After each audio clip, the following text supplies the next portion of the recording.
രക്താർബുദ ചികിത്സയ്ക്കായി സുമനസ്സുകളുടെ സഹായം തേടി 19-കാരൻ. നെയ്യാറ്റിൻകര മരുതത്തൂർ മേലേപ്പുത്തൻ വീട്ടിലെ അനന്തു അശോകാണ് സഹായത്തിനായി കാത്തിരിക്കുന്നത്. 55 ലക്ഷം രൂപയാണ് അനന്തുവിന്റെ ചികിത്സയ്ക്ക് വേണ്ടത്.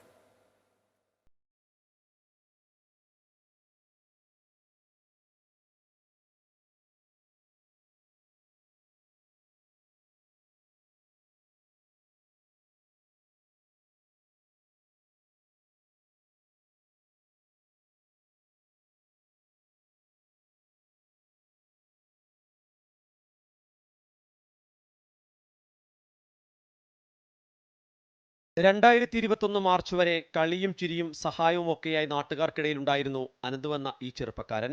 നാട്ടിലെ ഫുട്ബോൾ മൈതാനത്തെ സാന്നിധ്യമായ അനന്തു സ്ഥിരമായി ക്ഷീണം കൂടിയപ്പോഴാണ് രക്തം പരിശോധിച്ചത്. ഡോക്ടർ പറഞ്ഞ സംശയത്തിന്റെ അടിസ്ഥാനത്തിൽ വിദഗ്ധ പരിശോധനയ്ക്കായി തിരുവനന്തപുരം മെഡിക്കൽ കോളേജിലെത്തി. അവിടെ നിന്നും RCCയിൽ. ഒരു കുടുംബത്തിന്റെ മുഴുവൻ പ്രതീക്ഷ തകർത്തുകൊണ്ട് അനന്തുവിന് RCCയിൽ രക്താർബുദം സ്ഥിരീകരിച്ചു.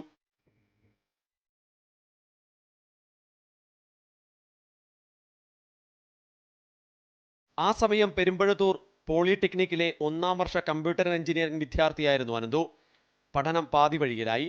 പെയിന്റിംഗ് തൊഴിലാളിയായ അശോകനും തുളസിക്കും താങ്ങാവുന്നതിലും അധികമായിരുന്നു പിന്നീടുള്ള ചികിത്സാ ചിലവുകൾ. സ്വരുക്കൂട്ടിയതും കടം മേടിച്ചതും എല്ലാം ചിലവാക്കിയിട്ടും മകന്റെ ചികിത്സാ ചിലവുകൾ പാതി വഴിയിലാണ്. 55 ലക്ഷം രൂപയാണ് അനന്തുവിന് ചികിത്സയ്ക്കായി വേണ്ടത്.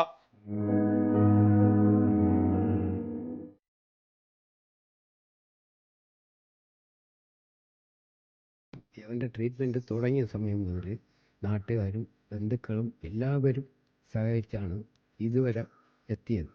ഇനി ഇതിൽ നിന്ന് മറ്റുള്ള സംഘടനകളും മുഖാന്തരം എന്തെങ്കിലുമൊക്കെ കിട്ടിയാലേ ഞങ്ങൾക്ക് എൻ്റെ പിള്ളയെ രക്ഷപ്പെടുത്തി എടുക്കാൻ പറ്റും.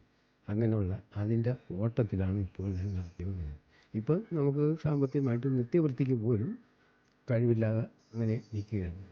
കോവിഡ് സമയത്ത് രോഗികൾക്കും സാമ്പത്തിക ബുദ്ധിമുട്ട് അനുഭവിക്കുന്നവർക്കും വിവിധ സംഘടനകളുടെ സഹായത്തോടെ മരുന്നുകൾ, പച്ചക്കറി, പലവ്യഞ്ജന കിറ്റുകൾ നൽകിയിരുന്ന ഈ 19-കാരൻ ഇന്ന് നാട്ടുകാരുടെ കരുണ തേടുകയാണ്. ഒരു കുടുംബത്തിന്റെ മാത്രമല്ല, നാടിന്റെ ആകെ സേവനമുഖമാകേണ്ടിയിരുന്ന അനന്തുവിന്റെ ജീവിതത്തിൽ കുറച്ചെങ്കിലും വെളിച്ചമെത്തണമെങ്കിൽ സുമനസ്സുകൾ സഹായിച്ചേ മതിയാകൂ. ഇതിനായി ധനലക്ഷ്മി ബാങ്കിന്റെ ധനുവച്ചപുരം ശാഖയിൽ അക്കൗണ്ട് തുറന്നിട്ടുണ്ട്. ചെറുതെന്ന് നാം കരുതുന്ന തുകയ്ക്ക് പോലും ഈ ചെറുപ്പക്കാരന്റെ ജീവന്റെ വിലയുണ്ട്. സഹായിക്കണം ഒരു ജീവന് വേണ്ടി.